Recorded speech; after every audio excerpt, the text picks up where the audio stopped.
Welcome to Food Friends, a podcast inspiring home cooks to try new dishes in the kitchen by sharing trusted recipes, tips, and friendship.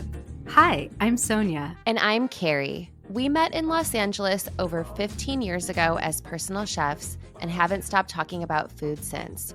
We're so glad you're here. Hi, Carrie. Hi, Sonia.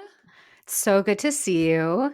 It's great to see you. And the holiday season is upon us. So It's in full swing, man. it's in full swing. I'm kind of like I'm starting to feel like nostalgic for my childhood and then also starting to think about like what menus do I want to make for my family over the next couple of weeks. And what are kind of the memories I also want to build for my son because I think about some of the things my mom made and my grandmother and my dad, but now like what am I doing for my family? Nostalgic is such the right word. I feel like part of the holiday season is going back to these things that get passed down to us that evoke such strong memories of connection or joy. Or for some people, maybe it's leaving behind those memories and finding Yes. new recipes, which I fully support as well. But it is like a memory making time for better and worse. But for the better, I think there's so many delicious traditions. And I always learn something by hearing what your family used to make because it's usually something I wished I had as a child. Well, it's also funny. I just been thinking about some of the recipes that I'm bringing to our conversation today and how they also reflect like my friendships over the years and how, people like you or people like my friend Lauren, I'm going to talk about one of her recipes, like how, after an amount of time you're like, "Oh, wow, we're just like we've done this so many times together. We are almost like family." And so, it's kind of a nice check-in. It's such a full time of the year of great food. So let's jump Yeah. into it. I want to Uh, hear what is the first thing that you want to talk about? yeah, because I think this time of year is the time of year to go all out if that's your personality. And so for me, that means it's the time when I'll make a longer or more involved recipe because the payoff is so worth it. Because usually I'm sharing it with more people or it's for a very special occasion. So my tried and true holiday time tradition is babka. Oh It's my like the gosh. time for babka. And I think babka is a little bit of an investment of time in the sense that, like, it involves 2 rises. You have to, like, roll out a dough and fill it. You have to make a filling. You have to glaze it. It's like there's some steps. But if you're a comfortable baker, if you've ever baked like a challah or a brioche or made donuts, any of those things, babka is the same kind of dough. It's an enriched dough. You add, like, a tremendous amount of butter and yeast and flour and water or milk, and it's not that complicated. It's just rich dough. And then I personally, so because babka has such a rich dough and because the fillings tend to also be quite sweet and have butter in them. So like a traditional filling is a chocolate spread where it's made with butter and cocoa powder, or like a cinnamon spread, which is basically like a cinnamon roll filling, also butter, cinnamon, sugar. I like to cut that sweetness a little. So my recipe is a sour cherry and chocolate babka because the tartness of that sour cherries with chocolatey buttery filling in that rich dough with a simple glaze, that to me, and like you slice it open and there's those great swirls of filling. If you've never seen a babka, it's like a kind of almost braided loaf that you slice open, is very swirly inside. It's just so satisfying, and I just love that little bit of tanginess to cut all that richness. Yeah, I mean, that makes sense to me. That tartness and that tanginess, it almost allows those other flavors really to sing. That contrast is really nice for sure. Yeah, it's really a great balance. And if you like a more traditional babka, I really like Shannon Sarna's recipe. I'll link that too. I'll link my recipe and I'll link her recipe. And my recipe is also in my cookbook, Braids.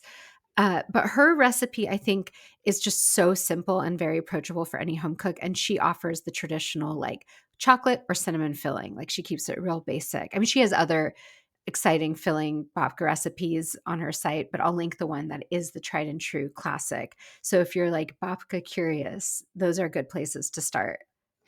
Well, I'll offer that, I agree with you this time of year kind of there's tends to be a little bit of extra time to do some cooking, and, I am a person who grew up, like, loving a Cinnabon cinnamon roll, so kind of in the same vein of what you're talking about, I like to make cinnamon rolls, and I love to make them for Christmas Day. And it's a very similar kind of dough. It's an enriched dough. I've made a couple of different versions. You can also make like a milk bread dough, which is also the similar idea. Like there's cream, there's butter. I do find that I'm curious, do you use all-purpose flour or do you use bread flour for your babka? Yeah, I use all-purpose flour. I do think there's certain recipes that really benefit from bread flour, like challah, but for babka, for whatever reason, I find it works better with AP flour. Yeah, I mean, I think that I've used both. I've used all purpose. I've sort of played with a few different cinnamon roll recipes over the course of time, but I really found that it's like a more tender dough. It's like a chewier dough if I have bread flour, and also like I don't think anyone notices if you just use all purpose if that's what you've got on hand. Um, but I love making cinnamon rolls for Christmas morning for my family. And one of the tricks that I've learned over the course of time is that you can actually make them the day ahead and put them and do the first rise and then put them in the fridge overnight. And then, at this point in my life now, we are like 5:59 a.m. people on Christmas morning because my son is like awake and wants to, see what Santa has brought him. And so, I just get out of bed, I pull those out of the fridge, I let them sit out for like an hour or two until they rise, and then you just pop them in the oven. And, I also like a very classic cream cheese with a little powdered sugar. And I think to your point about your sour cherry You mean as a glaze? as a You mean like glaze. after they come out, you top it with the cream cheese, A powdered cream sugar. cheese powdered Right. sugar glaze, yes. And, I think to your point, like, you need a little bit of that tanginess because, of course, you've got this really rich dough, and then it's stuffed with, like, butter and brown sugar that's laced with lots of cinnamon. I make them really gooey because my husband also he used to work at the mall in high school and college, and he loves a Cinnabon, and Of so I'm course he kind of does. always competing against that memory. And, I just think, like, to your point too about, it's like this is a time to be a little extra, right? It's a time to, like, add a little more glaze, add a little more cinnamon sugar, add a little bit more butter. It's such a fun thing to partake in.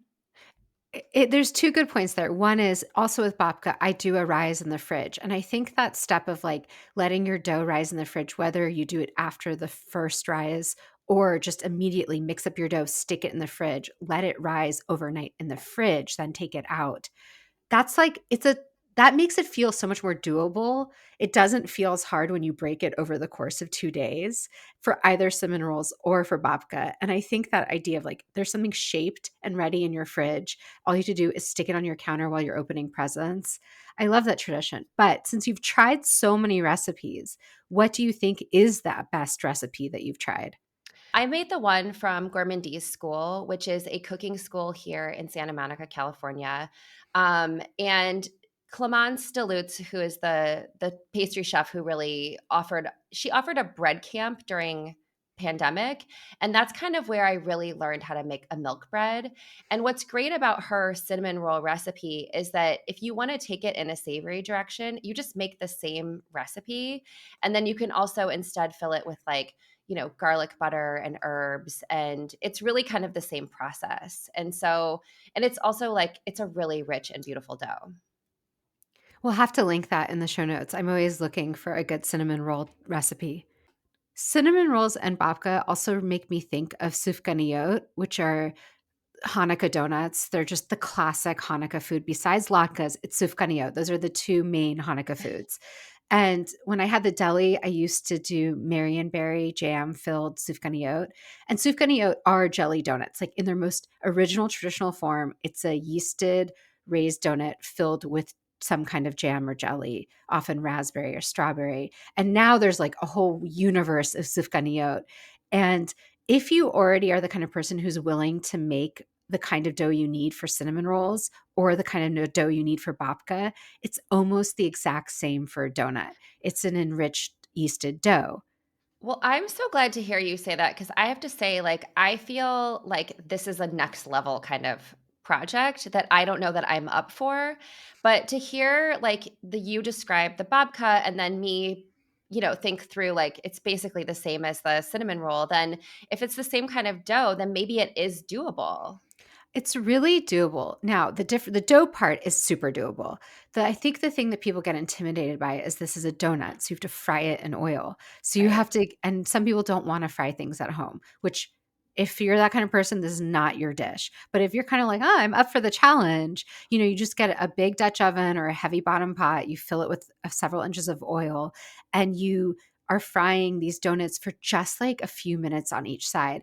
And I will say, having fried many, many donuts on many, many different kinds of stoves and ovens, like getting your temperature right is going to be the difference between a donut that is light and airy and perfectly golden brown and one that is too dark on the outside and raw on the inside. So, investing in a candy thermometer, if you're going to be deep frying anything, it's like a $10 investment. And it's different from a digital thermometer. Having that in your pot to monitor your oil so that you're like turning the heat up or down can really make a difference if you want to attempt donuts at home. Which, by the way, if you're inclined to do that, this is the time to make a donut. This is the time to make a donut for sure. And I think I would add one other tip too, which is don't try to put too many donuts in at a time, right? Like what kind of size of donut are you talking about? They're pretty standard size donuts, like Okay. your regular jelly donut or Boston cream filled donut, that size.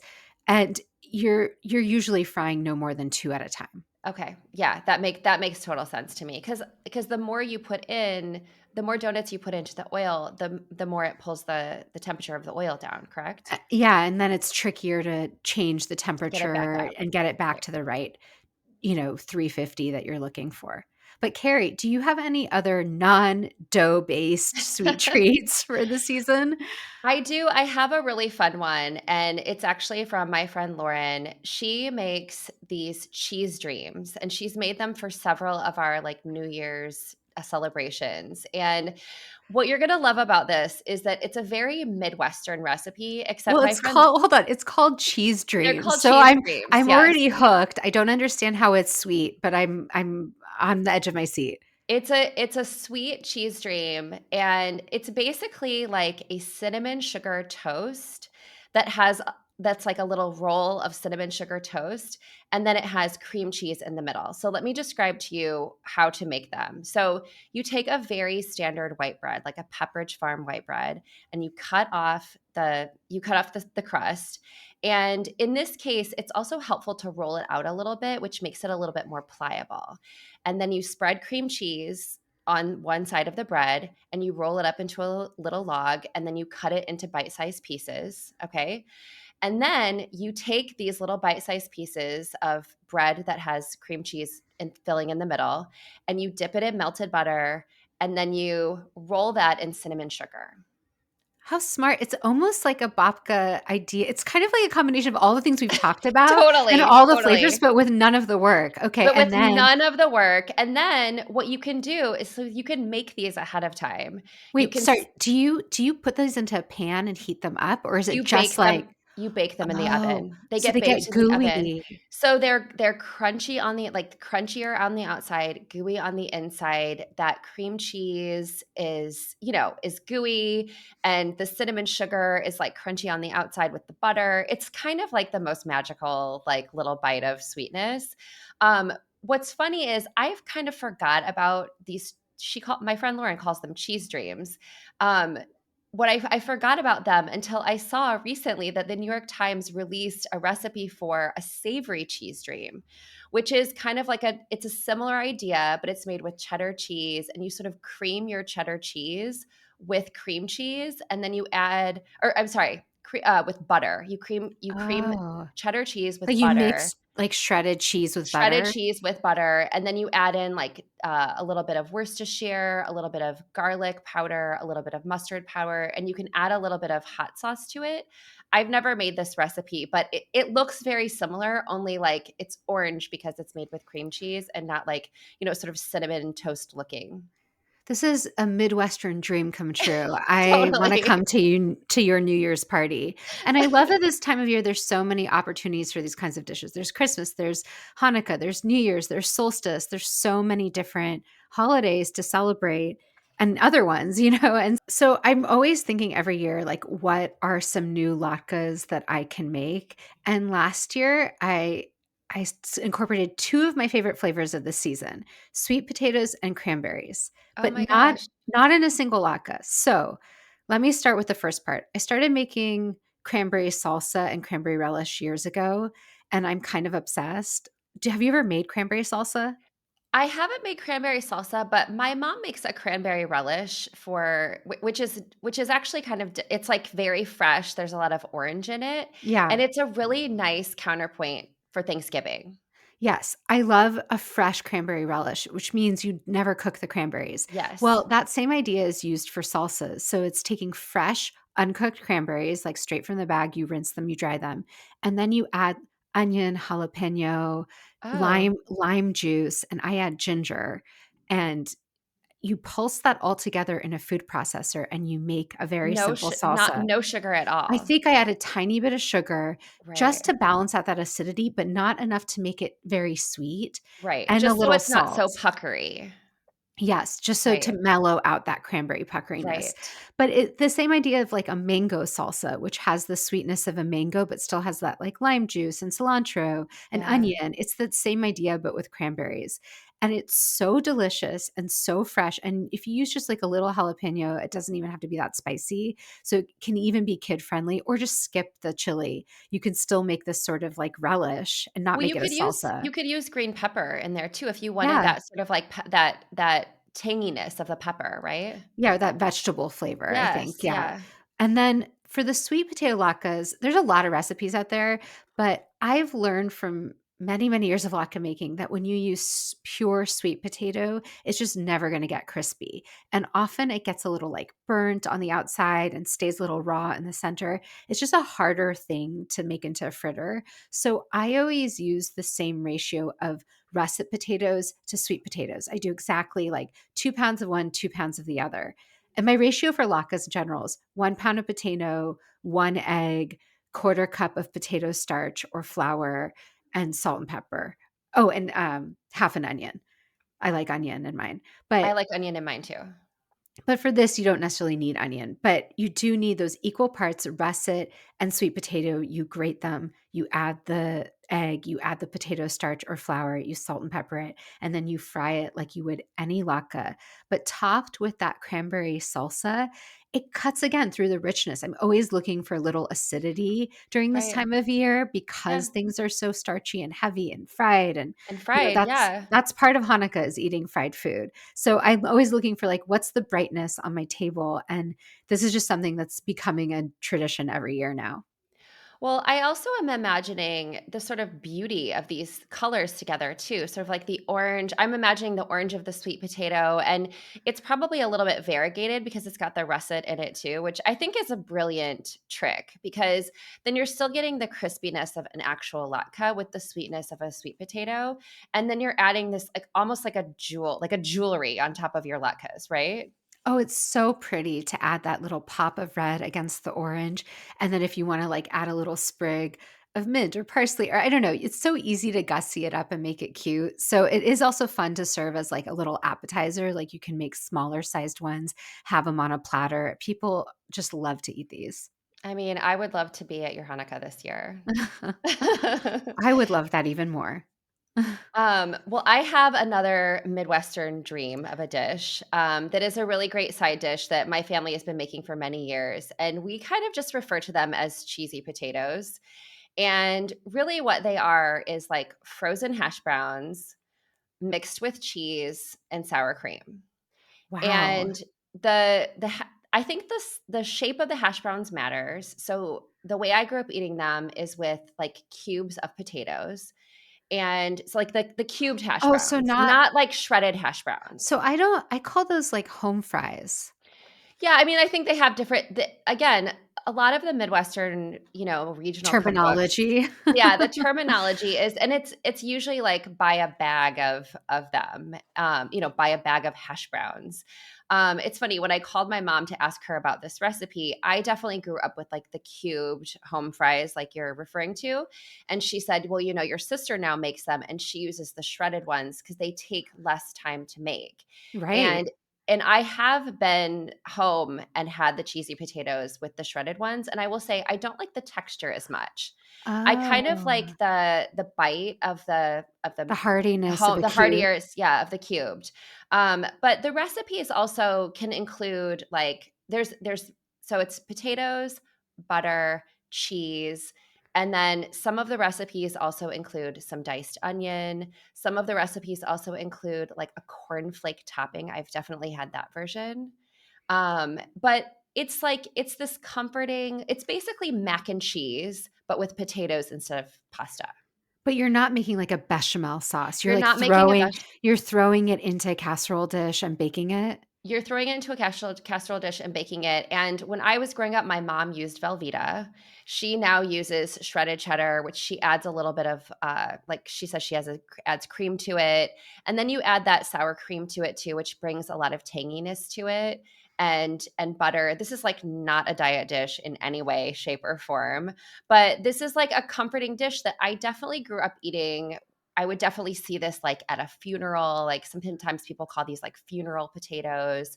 Um, and I will say like a cornflake topping, like cornflakes mixed with a little bit of butter, or even like potato. I've seen it with potato chip topping too. It's a nice counterpoint to all that sort of like rich creaminess. Well, this is such an antidote to all the, scratch-made things we've talked about, because what you're Totally. saying is get a bag of frozen cube potatoes, get some shredded cheese, get some sour cream, toss it in a casserole dish, bake it, and if you Bake feel it. like you add a crumb topping, I bet even a panko crumb topping would be good here, like something that's a buttery crumb topping, but Yeah. cornflakes has that sweetness. But can I just say, what you're describing is kugel. Like, it's Jewish kugel, like, Really? well, the A cheesiness version of of it, that. but, like, a potato kugel is basically, like, hash browns with egg and salt stuck in your oven with some oil, or and you're saying butter, but in our case, it would be oil to keep it dairy free, and then cooked until it's, like, golden brown on the outside, sort of crispy on the outside, and soft and tender on the inside. Because the potatoes cook in the center, but they get crisp on the outside. I imagine it's the same in this casserole, is, like, there's a different textures, right? Right, For right. me, it's like the it's just I love where the commonalities are, like this Midwestern kugel in a way I've never had it. Sorry, Midwestern casserole that I've never had reminds me of kugels that I have had.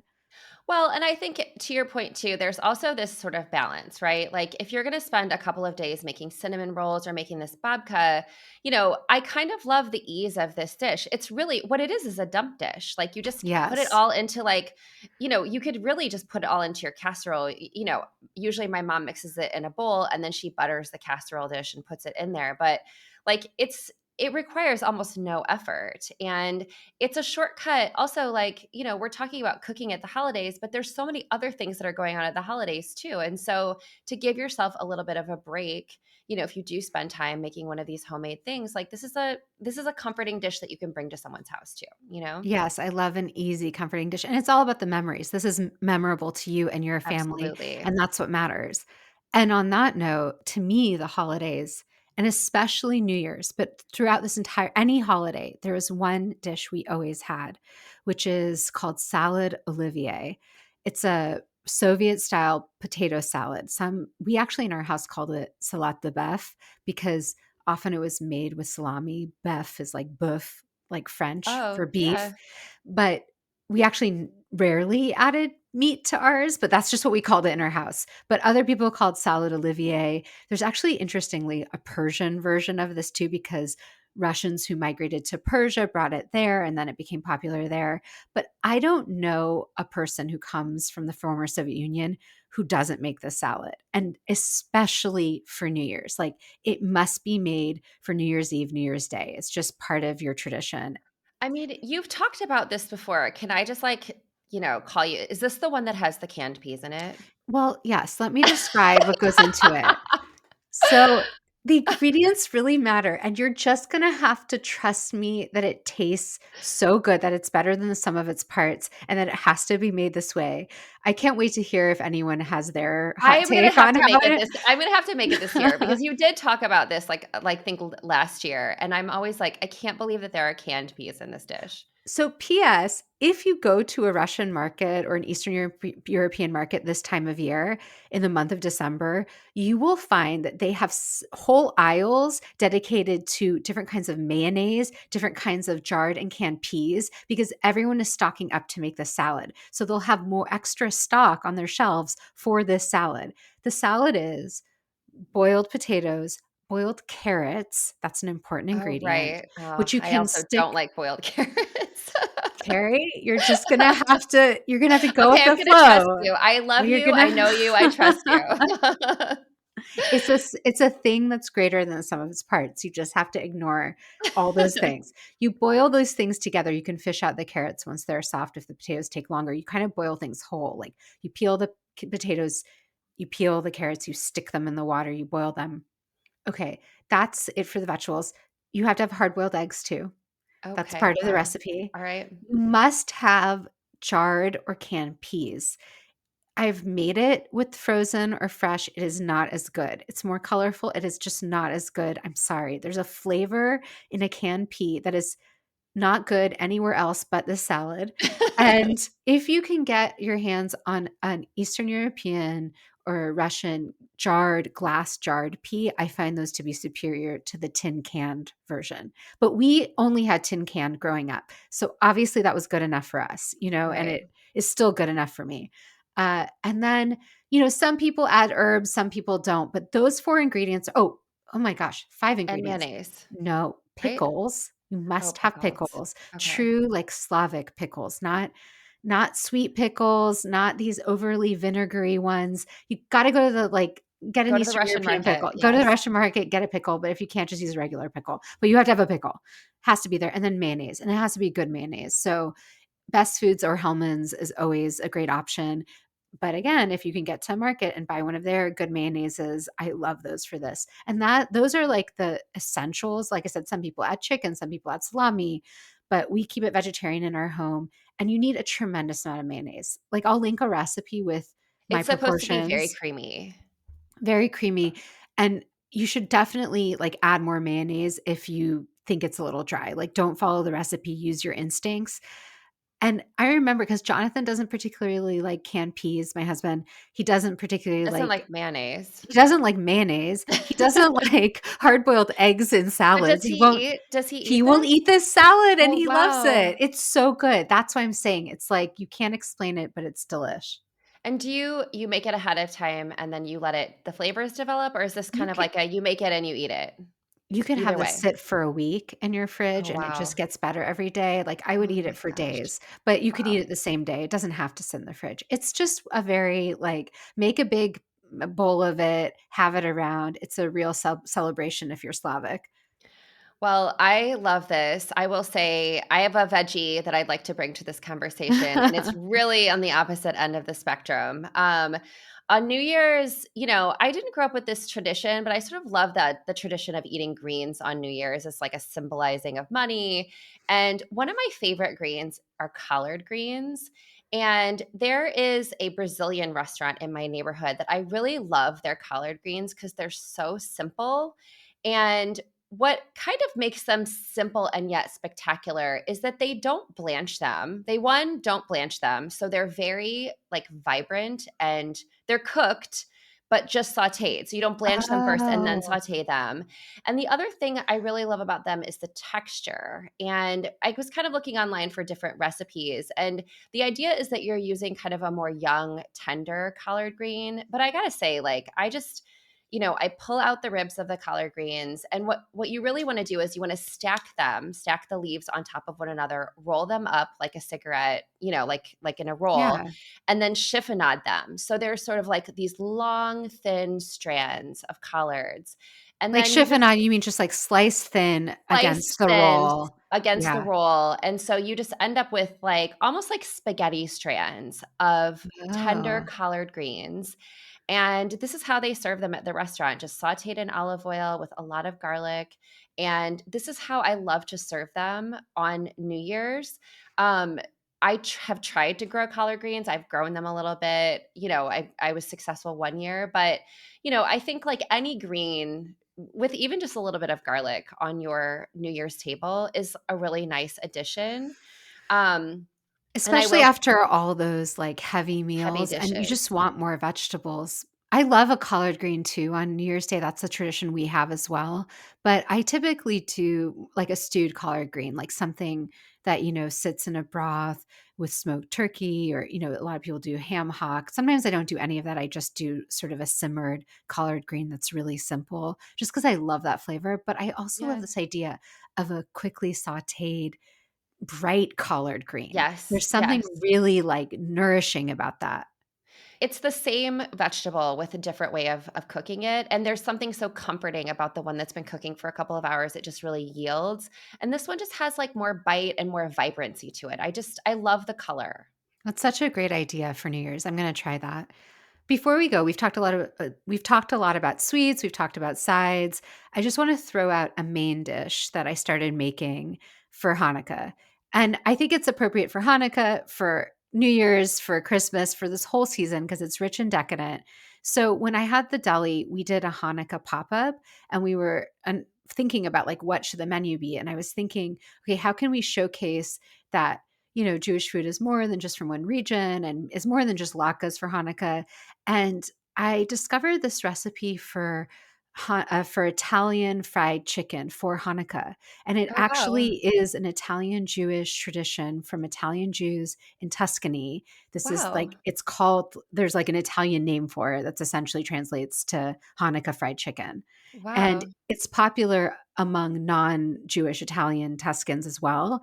And I love it's not that different from fried chicken, but there is an important difference, which is you marinate the chicken in lemon and garlic before you dredge it and fry it. So you marinate it for, several hours or overnight. Simple, like lemon and Just garlic. lemon juice and, like, grated garlic. Yeah, and Oh, lemon wow. will cook the chicken a little bit, so Right.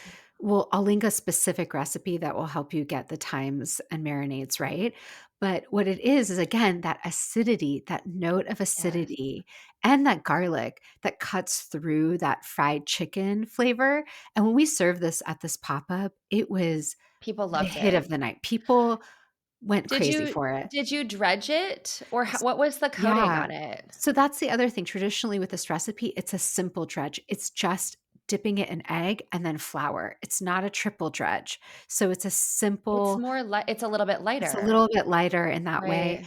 Uh, I would have to go back through our notes of like what we actually did that night because we actually tested like 7 different methods before we Oh, served it, like wow. with panko or without. Like we were like playing with it, but I think we and landed on simple as best. And then it's just like any fried chicken. Again, if you don't like deep frying, you will not like this recipe. But if you do like deep frying, you just get a heavy bottom pot, you fill it with some oil, and you fry it, for 5 to 7 minutes per side, depending on the cut of chicken. This is when a thermometer helps, like Yes, we've of talked course. about, both Yeah. a thermometer to check the internal temperature and to check the oil. But I think fried chicken is just one of those celebration foods, period.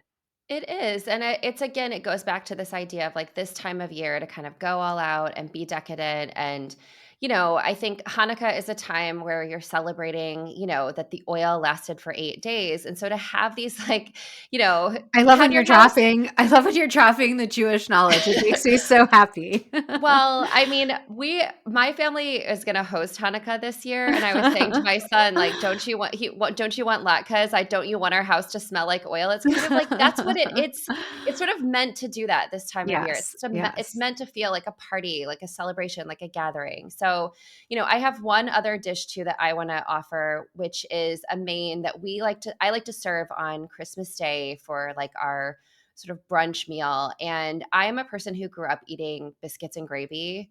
And we would go to this, sort of family restaurant slash diner after church. And that's kind of how I learned that I love biscuits and gravy. I now make them for my family. And, gravy is actually a very easy thing to make. And it's actually really easy I usually use pork breakfast sausage. But you could also use a chicken sausage. You could also use a veggie sausage if you wanted to. And you just brown that in a skillet and add a little bit of flour to it and cook the flour a little bit and then add like a whole milk. And so it's really just like a bechamel, right? And like this sort of creamy gravy with whatever sausage that Yeah. you're using. I And will not to say be and not to be confused with, like, the kind of gravy that you have at Thanksgiving. It's not a pan dripping gravy. It's like a totally different world. it's a totally different world. It's a creamy gravy, almost like a mac and cheese gravy. I mean, that's bechamel, it's the same thing. I will say there was one year, definitely before we had Mac, my son Mac, that I hosted biscuits and gravy, and I used andouille sausage. And Wow. that was so delicious because it was spicy and the andouille sausage is also smoked. And so, there was sort of that smoky flavor and that spiciness. And I just did the same thing and I sort of browned it and then I added the flour and the milk and that was delicious.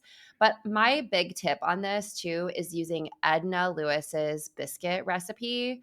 When I'm Amazing. making the biscuits, I use her recipe and it's like totally fussy. She wants you to make your own leavening where you like sift cream of tartar with your baking soda. It's like 2 parts Wow. to 1. And every time you find her recipe in different places on the internet, they always include this tip. So I do make my Wow. homemade leavening for this recipe. And then what you use all-purpose flour, but you sift that and then you sort of double sift. It makes like the most feathery light biscuits. And Wow. And you add butter or do you add shortening or so hers call for lard. I will also say one year, again, before I became a parent, I was like, I'm going to make 2 versions of biscuits, one with butter, one with lard. And I do prefer butter biscuits. for the flavor? For the flavor, I just like the flavor of butter better, but hers definitely calls for lard. And her recipe is like, it's very descriptive. It's like she's kind of standing there with you, telling you like to dust your biscuit cutter like before you cook it because also or before on your with your dough because then like part of the way that you cut with your biscuit cutter like determines how much it rises and how it's fluffier and lighter and her recipe is so timeless and so incredible and I will also say like there have been times when I was a very tired parent that like I use the biscuits in a can. So, Yeah, this is a sure. place where you can like, you can make gravy ahead of time, you can reheat it. If you're really in a if you really need a shortcut, you can use the biscuits in a can. I also, we've interviewed Danielle Bell on our podcast, and she also makes biscuits. So there have been years where I've bought biscuits from her, like if you have a great baker in your neighborhood. But it's like such a comforting dish. And it's also a perfect thing to sort of eat in the middle of the day and then take a nap. So I love that you're sharing Edna Lewis's recipe. I mean, for those who don't know her, she is one of the most influential culinary figures in American food history. We'll link her cookbook and this recipe. Yeah, I think all of her recipes work and are tremendous. And so I'm gonna have to try this, but with butter. I'm gonna skip the lard.